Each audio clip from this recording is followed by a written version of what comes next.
సంగారెడ్డి జిల్లాలో విషాదకర ఘటన చోటు చేసుకుంది. మహబూబ్ సాగర్ చెరువు కట్ట వద్ద సందీప్ అనే ఏఆర్ కానిస్టేబుల్ తుపాకీతో కాల్చుకొని బలవన్మరణానికి పాల్పడడం స్థానికంగా కలకలం రేపింది. నారాయణఖేడ్ నియోజకవర్గం కల్హేర్కు చెందినటువంటి సందీప్ గత 1 సంవత్సరం నుంచి సంగారెడ్డి 2 టౌన్ పోలీస్ స్టేషన్లో విధులు నిర్వర్తిస్తున్నాడు. కానిస్టేబుల్ సందీప్ ఆత్మహత్యకు వ్యక్తిగత కారణాలు ఉన్నట్లుగా ప్రాథమికంగా తెలుస్తోంది. అయితే ఈ ఆత్మహత్యకు సంబంధించినటువంటి ప్రధాన అనుమానం ఒకటైతే వెలుగులోకి వచ్చింది. సందీప్ ఆన్లైన్ గేమ్లకు బానిసై ఆ క్రమంలో భారీగా డబ్బు పోగొట్టుకోవడం వల్లే ఈ కఠినమైనటువంటి నిర్ణయం తీసుకొని ఉంటాడని స్థానిక వర్గాలు, పోలీసులు అయితే అనుమానం వ్యక్తం చేస్తున్నటువంటి పరిస్థితి ఉంది. ఆన్లైన్ బెట్టింగ్ల ద్వారా ఆర్థికంగా నష్టపోయి ఆ ఇబ్బందులను తట్టుకోలేకనే అతను తన వద్ద ఉన్నటువంటి తుపాకీని ఉపయోగించి ఆత్మహత్యకు పాల్పడినట్లుగా భావిస్తున్నటువంటి ప్రస్తుత పరిస్థితి. అయితే ఘటన జరిగిన వెంటనే రూరల్ పోలీసులు సమాచారం అందుకొని ఘటనా స్థలానికి చేరుకున్నారు. మృతదేహాన్ని పరిశీలించినటువంటి పోలీసులు పోస్టుమార్టం నిమిత్తం తరలించారు. ఈ ఘటనపై కేసు నమోదు చేసి మరణానికి గల కారణాల మీద పూర్తి స్థాయి విచారణ చేపట్టనున్నట్లు సంగారెడ్డి ఎస్పీ పరితోష్ పంకజ్ తెలిపారు. ఈ కేసు వివరాలను త్వరలో వెల్లడిస్తామని కూడా ఆయన పేర్కొన్నటువంటి పరిస్థితి ఉంది. ఇదిలా ఉంటే కేవలం వారం రోజుల క్రితమే కామారెడ్డిలో కూడా ఓ కానిస్టేబుల్ ఆత్మహత్య చేసుకున్నారు. జిల్లా పోలీస్ కార్యాలయంలో కానిస్టేబుల్గా విధులు నిర్వహిస్తున్న జీవన్ రెడ్డి పెట్రోల్ పోసుకొని నిప్పంటించుకొని ఆత్మహత్య చేసుకున్నాడు. ఇలా వరుసగా కానిస్టేబుల్ ఆత్మహత్యలకు పాల్పడటం అనేది తెలంగాణ పోలీస్ శాఖలో నెలకొన్న తీవ్రమైనటువంటి మానసిక ఒత్తిడిని స్పష్టం చేస్తోంది.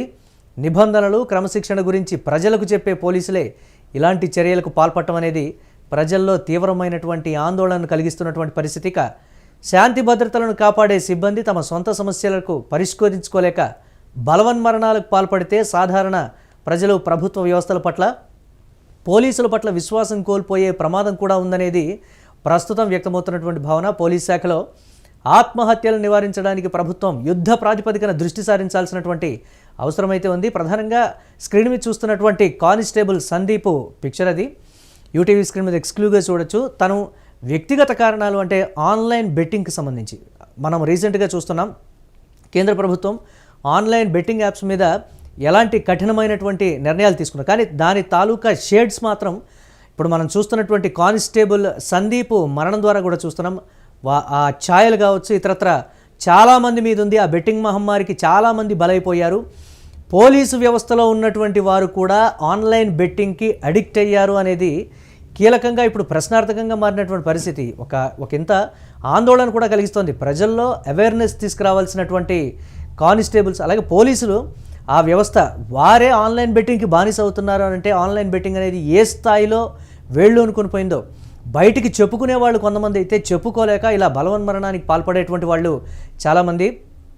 పోలీసులు అంటే ధైర్యంగా ఉండాలి, మీరు ధైర్యంగా ఉండండి, మేము ఉన్నామని భరోసా ఇచ్చేటువంటి పోలీసులే ఆత్మహత్యలకు పాల్పడుతున్నారు అని అంటే సమాజంలో ఆన్లైన్ బెట్టింగ్ మహమ్మారి ఏ స్థాయిలో వ్యాపించిందో, యువత పరిస్థితి ఇంకే విధంగా ఉందో. అంటే సాధారణంగా పోలీసులు అలాగే గవర్నమెంట్ జాబ్ ఉందంటే ఒక రకమైనటువంటి సెక్యూరిటీతో ఉంటాం మేము అనేటువంటి మాట. అటువంటి వారే ఆన్లైన్ బెట్టింగ్ మహమ్మారికి ఆ కాటుకి బలయ్యి ఆత్మహత్య చేసుకుంటున్నారు అని అంటే మానసికంగా ఎంత ఒత్తిడిని అనుభవించి ఉంటారు, ఎంత ఇబ్బంది పడి ఉంటారు. వారు ఎవరికీ చెప్పుకోలేక పోలీసునై ఉండి నేనే ఆన్లైన్ బెట్టింగ్కి నేను బాధితుడిగా మారిపోయానని బయటికి చెప్పుకోలేక ఉన్నతాధికారులకో, సహచరులకో, అక్కడ పనిచేసేటువంటి వారికో ఎవరికి కూడా చెప్పుకోలేక ఈ స్థాయిలో బలవన్మరణానికి పాల్పడ్డారు అని అంటే ఆన్లైన్ బెట్టింగ్ ఏ స్థాయిలో వేళ్ళు అనుకుని పోయిందో కౌన్సిలింగ్ జరగాల్సినటువంటి పరిస్థితి ఉంది. వరుసగా పోలీస్ శాఖలో ఇలా ఆత్మహత్య ఘటనలు జరుగుతున్నాయంటే దీనికి సంబంధించి అధికారులు పని ఒత్తిడికి సంబంధించి కావచ్చు, వ్యక్తిగత విషయాల్లో కావచ్చు, లేకపోతే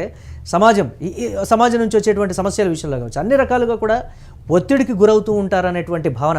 ఆ ఒత్తిడిని గుర్తించైనా సరే పోలీస్ శాఖలో కొంతమంది ఉన్నటువంటి ఉద్రిక్తంగా మారడం, లేకపోతే ఇలాంటి కఠిన నిర్ణయాలు తీసుకోవడం అనేది కూడా జరుగుతుందనేటువంటి మాట ఎప్పటి నుంచో చెప్తూ ఉన్నారు. పోలీస్ శాఖలో పని ఒత్తిడి ఎక్కువైంది అనేటువంటి మాట నిపుణులు కూడా సూచిస్తుంది. అంటే ముందు వారికి కౌన్సిలింగ్ ఇవ్వాలి, ఒత్తిడిని ఏ విధంగా ఎదుర్కోవాలి, ఎదుటి వారికి ఒక సమస్య మీద వచ్చినప్పుడు మనం ఏ విధంగా స్పందించాలి, ఆ ఒత్తిడిని మనం ఎలా తీసుకోవాలి, వారిలో ఉన్నటువంటి ఒత్తిడిని ఎలా తగ్గించాలి, వారి భయాన్ని ఏ విధంగా పోగొట్టాలనేటువంటి పోలీసు వ్యవస్థలో ఈ స్థాయిలో ఉంది అనంటే పరిస్థితి నిజంగా పోలీస్ శాఖ దీని మీద దృష్టి సారించాలని కూడా కోరుకుంటున్నటువంటి పరిస్థితి. కానీ కానిస్టేబుల్ సందీప్ మరణానికి మాత్రం ఆన్లైన్ బెట్టింగ్ మహమ్మారే కారణం అనేటువంటి ఒక ప్రాథమికంగా అంచనాకు వచ్చినటువంటి పరిస్థితి అయితే ఉంది.